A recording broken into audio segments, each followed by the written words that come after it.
Coming up today on the Nice Guys on Business. I find even with the professionals, even with the individuals that have been working in the HR space or in the hiring space for years, they just really don't understand this world, the world of doing background checks. It's kind of like, and I write about this a lot in my book, it's when you watch a movie or a television show and you've got the individual, in law enforcement trying to find out whether this individual that they've got or, that they've located as a criminal, they kind of just call it in and boom, within like 30 seconds, they get the entire rap sheet, right? Well, in the real world, it doesn't work that way. It doesn't work that way, huh? It doesn't work that way. To be in power, you don't need guns or money or even numbers. You just need the will to do what the nice guys on business won't. Running a business is hard. Being a business leader is even harder. The nice guys bring in top industry pros to help your business prosper in a tough world. Get real advice from real people to get you real results today. Now it's time for the Nice Guys on Business. Here's your hosts, Doug Sandler and Strickland Bonner.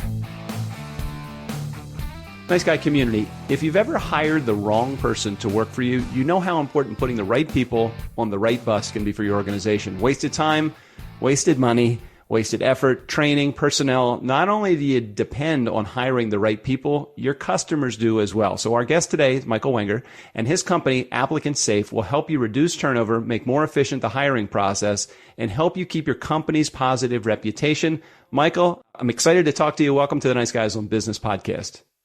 Thank you, Doug. Thank you. Appreciate it. Welcome. I'm excited to be here as well. So I realized today is the day that we are recording this. Your book actually became a bestseller today. How are you excited? Or is that what you were in the hallway talking about? What were you doing? Oh yeah, I'm ecstatic. I mean, this is just writing the book was an ordeal, a good ordeal. It was a lot of fun, and getting it out there and seeing it being adapted in that way that people are actually buying it and interested in it and actually reading it and enjoying the content is extremely exciting for me. So for Nice Guy community, I'll put a link in the show notes so that you have access to the book. The book is called Background Check Essentials, All You Need to Know to Hire Quickly and Effectively.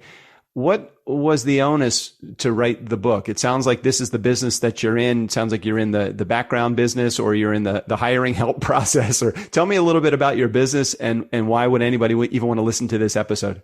Yeah, no, absolutely. I mean, we don't actually do the hiring, but we work with clients who do hiring, generally larger companies, primarily with human resource, compliance, loss prevention individuals and larger companies that are involved in the hiring process. And essentially, I mean, everyone's looking to hire people that are going to be good, that are a good fit, obviously, for the company. And part of that is making sure that they don't have a bad past, whether it's a criminal record or if they're driving on behalf of the company, terrible driving record and things of that nature. So we fill that void. I mean, we're kind of, to a certain extent, like an insurance policy. So if a company is doing hiring and they want to check out somebody's past, they would essentially come to us and we do our magic for them in the background and provide them with an actual nice, neat report that'll give them the information that they're looking for as far as an applicant's past. So you were either a 5-star applicant that's sailed through the process, or you were one that got stuck in the process because it was a problematic background. What caused you to make this your life's journey? Yeah, great question. I was at one time, I actually started off in a little bit of a different space. I was doing some property management, and property management kind of works in that same sphere, in that same space where you put in a potential tenant and you want to get an idea of what kind of tenant that's going to be, how they're going to perform in the future. Are they going to pay their rent on time? Are they going to cause damage? Are they, are they going to, bring in some criminal elements? And I was doing some screenings at that point, and I said to myself, hey, you know what? This is something I just it just piqued an interest in my mind. I started getting into it. I created a tenant screening company way back when, over 20 years ago. And then somewhere along the line, not too far in, I was getting requests from my property management clients to do background checks on their supers, on their maintenance people, on individuals working that they were going to look to hire. And then I said, hey, look, this kind of works hand in hand with what I'm doing. Let me move this over into the employment space and provide employment screening as well. And the truth is, I do both now. I do tenant screening, and our company does tenant screening and employment screening. And the employment side just kind of grew, created its own in life to a certain extent. It kind of grew as our tenant clientele was growing as well. And the more I got into it, the more I enjoyed it. I just naturally enjoy helping people out, knowing that I'm providing safe environments for companies, safe environments for employees. And like I said, it's just become my life mission. I enjoy it. The company has grown, thank God, over the years. And, it's just been a nice journey. To put a fine point on this, how much do companies waste every year? I mean, you probably have some great statistics on, how many billions of dollars are lost in making the wrong hires. Do you have any information like that?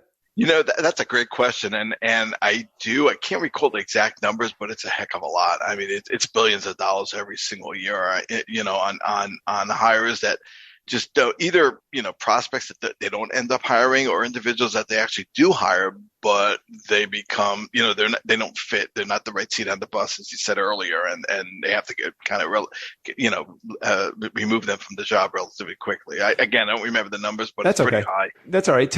I'm happy. I'm curious if you can share maybe some of the wins that you've had, and I'm also going to ask you to maybe some of the faux pas that have happened. Not that your company has made any mistakes, but some of the challenges that you find in your job, because I'm sure that people work the angle as people that want to get hired. They know that they don't fit into the right spot oftentimes, but they try to cheat the system. So maybe share a win that you've had, and maybe something that is something your company is actually even still working on to try to even perfect even more. Yeah. These are great questions. And one of the reasons why I wrote the book is because there's just so much.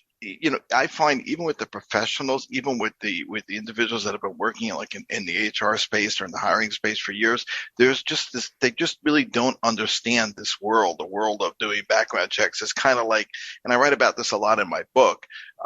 It's when you watch a movie or a television show and you've got the individual, in law enforcement trying to find out whether this individual that they've got, or, that they've located as a criminal, they kind of just call it in, and boom, within like 30 seconds, they get the entire rap sheet, right? Well, in the real world, it doesn't work that way. Doesn't work that way, huh? It doesn't work that way. I mean, the biggest misconception that I find is that HR, just people in general, think is kind of like, hey, there's an identifier like a social security number, and if you provide, if you give that social security number and you search the system and there's a match, it's just gonna, that entire rap sheet, if the person has a criminal record, is going to show up. Unfortunately, the court systems, which is what we access, do not have social security, do not associate social security numbers with criminals for a number of reasons. Number one, criminals don't always have social security numbers. They might be illegals here.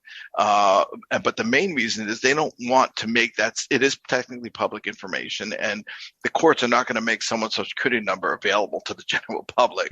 So there are other identifiers that we use to make a determination whether the individual that's applying for your job might have been that same individual that has a criminal record.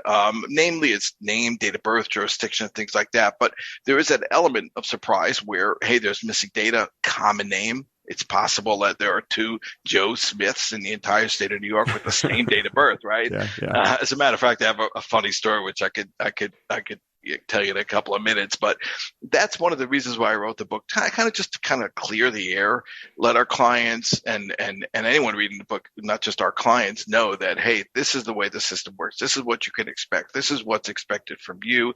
This is what you need to provide us to really make a good, smart, educated decision, when searching for criminal activity. And like I said, just kind of clear the air. You know, what's nice about it is that, and you probably will find this out if you haven't already figured this out from putting the ink onto the pages that you had just written.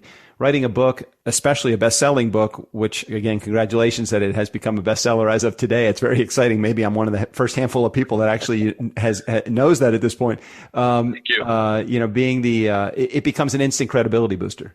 You know, you become an influencer or at least a go-to resource within that industry. Now, your job as a good marketer is going to be to make sure everybody knows that it's a best-selling book and that it's out there. And again, partly for coming on shows like this, I think it makes sense to get your message out there, to start to step into that. I don't know if you have a marketing department within your organization, but it becomes a marketing effort to let everybody know, hey, I'm not the only one that thinks that I'm a good guy in the world of background check and making your company safer. Other people think this too, including a bunch of readers on Amazon. So congratulations for that. I think that the influence side of this world is about to, it come your way, just given a little bit of a kickstart by being a bestseller. So congrats on that. Thank you. Thank you. Yeah, it is very exciting. So on the other side of it, you know, you always have those things that you were still working on as a company owner. You know, we work on, we have a production company that does this podcast and launches others as well. We do our job in trying to stay out of our own way in giving people, the roles and responsibilities that they have within the organization that they love and that are their gifts. Our challenge is that we always wanted to muck that up by micromanaging everything. As a company owner, or as somebody that runs an organization, what is it that you are still working on to make better or more efficient within your own systems and your business? Yeah. I mean, great question. And you know, it evolves a lot around technology. Be honest with you, because technology, as you know, plays a huge role in everything we do nowadays. It's obvious. So we're trying to incorporate or to kind of like tighten the systems in a way that makes the data, number one, quicker, more accurate, or just as accurate, and provide and make it affordable to our clients as well. So these are important things, especially in this hiring environment that we live in now, where, hey, look, it's so hard to find employees. It's so hard to find good employees.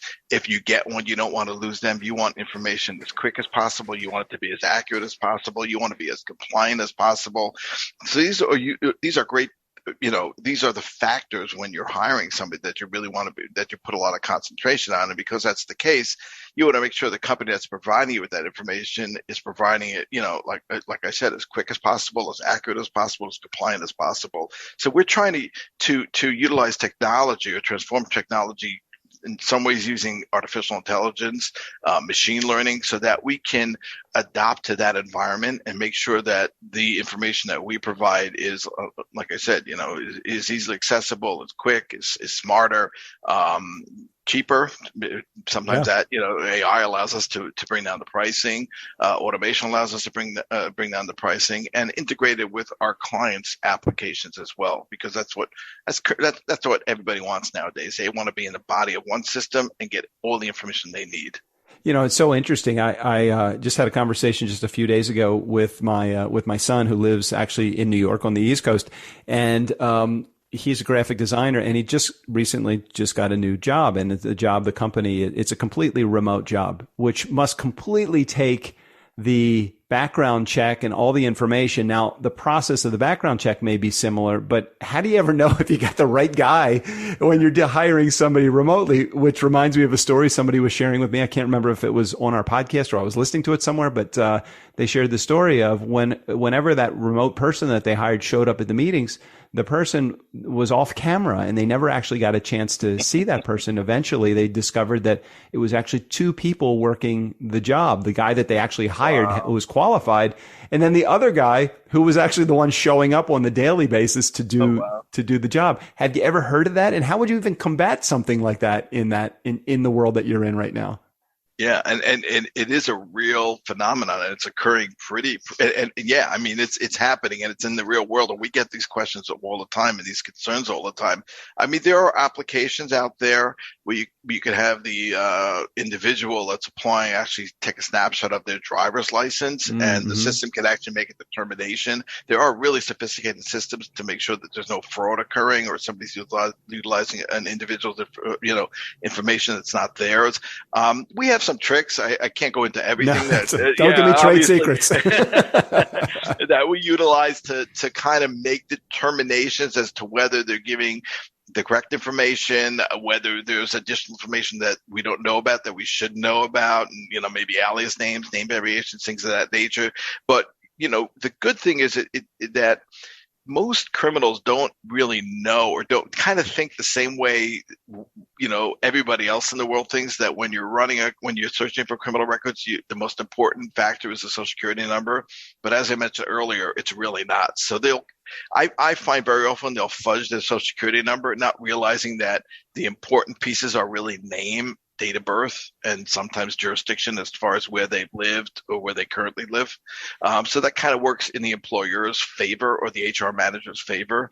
So that's a good thing. But again, sometimes you'll get the smarter ones that really know the system and try to beat the system. And to a certain extent, they might get away with it here and there, but it tends to catch up to them after a while. And again, we have certain products or functionality or features built into our system that will very often catch those individuals that are looking to kind of scam the system. But again, nothing's 100% foolproof, especially when you're dealing with public records.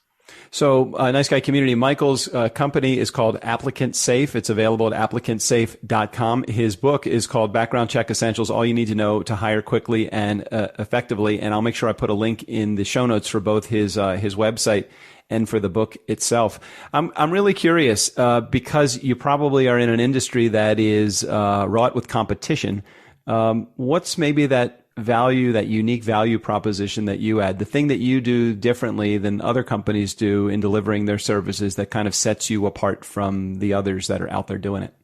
Yeah, so I think one of the main differentiators between us and a lot of the other companies out there is that, we really are the experts. We've been living this world for many years. We're a PBSA accredited company, which is the gold standard in this industry. When you call the office, the staff here really understands the background check world. Everyone here is FCRA certified. So you get an individual that really understands not just the background check aspect of it, but the compliance aspect of it.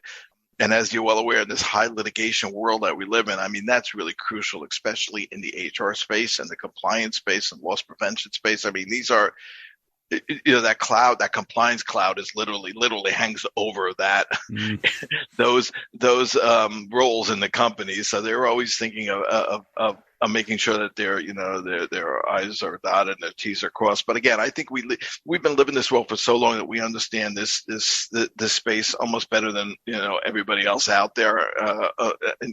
From as far as that's concerned. And like I said, it's just we're not this huge conglomerate of a companies. So when you call the company, you know who you're talking to. You get answers for what your concerns are. And then from a technology standpoint, I think we really exceed on that from that aspect, and we're constantly building on the system and building on our technology and integrating with other systems out there. So I think you get kind of like the best of both worlds from all angles.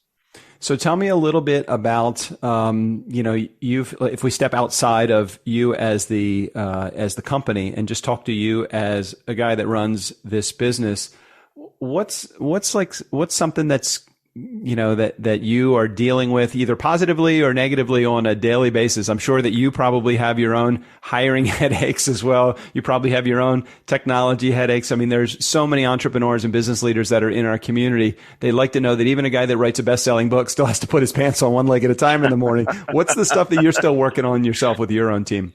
Yeah, honestly, right now it's the employee shortage. We're growing. Thank God we're growing really quickly now. and we're finding it just as hard as everybody else to hire on the operations side, from sales, standpoint, selling standpoint, hiring sales reps. So we're suffering, just as much as everybody else in that space. And again, it boils down to hiring the right people, making sure that they're going to produce, and very often in companies in this environment to hire too quickly, or they tend to kind of lower their standards as far as lowering the hiring standards. Sometimes I've read some recent articles that even as far as criminal records, I mean, there are companies out there that are saying, hey, look, this was a concern years ago, but right now we need to hire quickly. So maybe a small theft from 2 years ago is not that big of a concern to us as it used to be. And I'm not saying that you'd never hire anybody with a criminal record, because that technically would be against the law, and that would be, I write about that a lot in the book, as a matter of fact. But like I said, their standards and their processes have changed, and again, we're suffering from that as well. Again, we haven't lowered our standards as far as those that have criminal, as far as hiring individuals with criminals, we have our requirements. But again, based on this environment that the world is in, we're having, it's a challenge to us as well. Yeah. I see that over and over again, especially with the larger organizations. It's not only hiring the right people, it's keeping the people, because the environment is ultra competitive right now.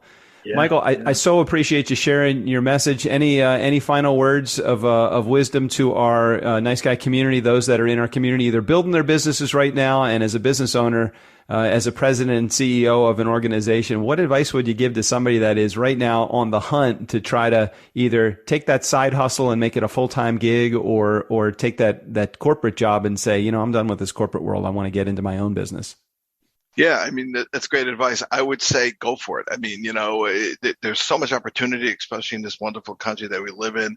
I mean, if you have an idea in your head, do not hold back. Just go for it. I mean, if you need help in actually bringing that to the world at large, I mean, there's so many people that can help you, but technology is just so vast and so amazing right now, because I live that world, that if you have an idea, you don't need that much in the way of resources to develop it. So, go ahead and just go for it. Just go for it. I love that advice. It's like, take action now. You'll figure it out. You'll build the plane as you're flying it. There's nothing wrong with that. No, exactly. Because years ago, if you had a product and you wanted to bring it out there to the world, it was so hard to get it out there. It was so difficult to get to the people that you needed to get to.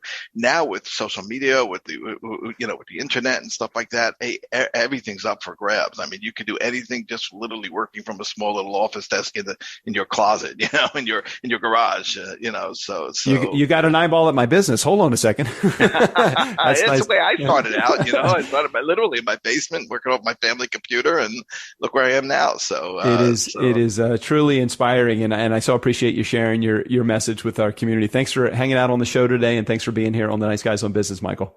Hey, thank you, Doug. Really enjoyed. Nice Guy community, never underestimate the power of nice, or the power of the importance of a background check. A special thanks to Michael Wenger. All of his information, including access to his website and to his best-selling book. Congratulations again. We'll be right there in the show notes. Steve O'Brien, go ahead and take us out of here. Are you sure the legal department cleared this? Okay then. For the Nice Guys on Business, I'm Steve O'Brien. Hey, if these bozos want to get sued, that's their business. Leave me out of it. Wait, we have a legal department?